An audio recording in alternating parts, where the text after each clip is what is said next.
प्रमादनीय साथियों, मैं भारत की जनता को बताना चाहता हूं कि आज 76-77 वर्ष देश को आज़ाद हुए, लेकिन आज भी प्रत्येक व्यक्ति, भारत का प्रत्येक नागरिक अपने आप को ठगा सा महसूस करता है, गुलामों जैसी जिंदगी जीने पे मजबूर है। ये बात मैं क्यों कह रहा हूं साथियों, जिस देश के अंदर शिक्षा का सत्र इतना शोषणकारी हो, इतना भ्रष्टाचारी हो, इतना लचर हो, तो साथियों उस देश का कुछ भी नहीं हो सकता। ये हमारे प्रधानमंत्री माननीय मोदी साहब कह रहे हैं कि जी देश की तरक्की हो रही है। आपने छात्रों का हाल देखा होगा, गरीब छात्र, अमीर छात्र, सभी छात्र इतनी मेहनत करके और नीट के एग्जाम, नीट यूजी में, आईआईटी में, जी में और अपना अकाउंटेंट के लिए, इन सभी में प्रवेश लेने के लिए एक एग्जाम देना पड़ता है, एक परीक्षा देनी पड़ती है।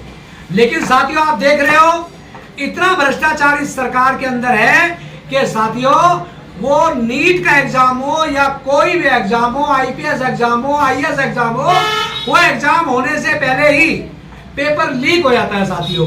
तो कुछ मेरे ईमानदार साथियों ने, कुछ हमारे जो संघर्षशील साथी हैं, उन्होंने एक आवाज उठाई कि नीट के एग्जाम के लिए जो ये हेरा फेरी चल रही है, जो पूरे देश में भ्रष्टाचार चल रहा है, इसके विरुद्ध उन्होंने आवाज उठाई। तो अभिजीत दीपके ने ये आवाज उठाई और सब युवाओं को लेकर एक संघर्ष छेड़ा पूरे भारत के अंदर।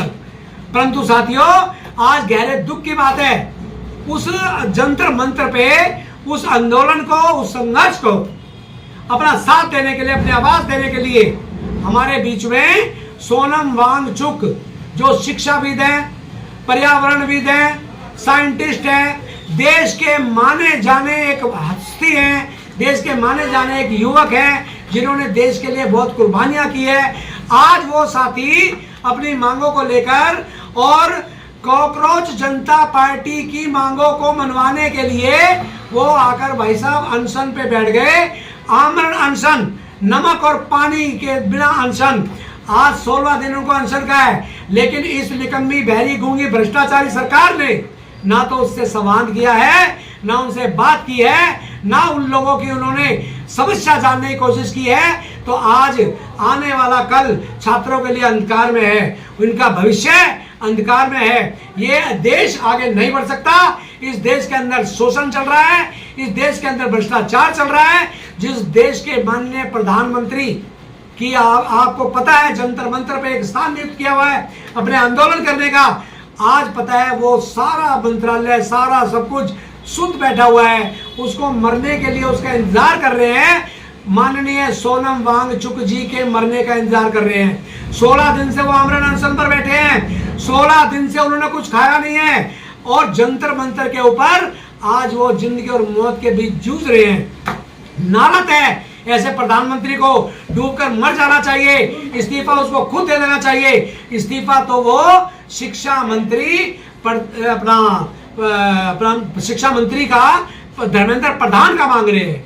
लेकिन अगर उनके अंदर जरा सी भी इंसानियत बची है, माननीय प्रधानमंत्री को पूरे मंत्रालय सहित, पूरे मंत्रिमंडल सहित इस्तीफा दे देना चाहिए साथियों, वरना ये उग्र होगा, आंदोलन और भी उग्र होगा, और भी संघर्ष पूरे भारतवर्ष में चलेगा। और मैं जेपी टाक भारतीय जनता पार्टी की आलोचना करता हूं, उनकी इस बात के लिए सरासर पूरा हमारा सफाई कर्मचारी वाल्मीकि समाज उनकी आलोचना करता है, उनकी तौहीन करता है और ऐसी सरकार का विरोध करता है जो सरकार अपने देश के नागरिक की समस्याओं को ना सुने और मौके पे पहुंचकर उनकी समस्याओं के लिए ना हाजिर हो। ऐसी सरकार को डूबकर मर जाना चाहिए, इंसानियत के नाते इस्तीफा दे देना चाहिए।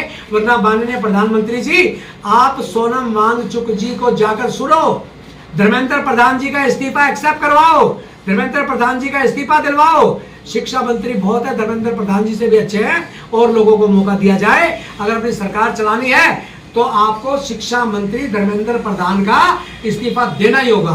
धन्यवाद साथियों।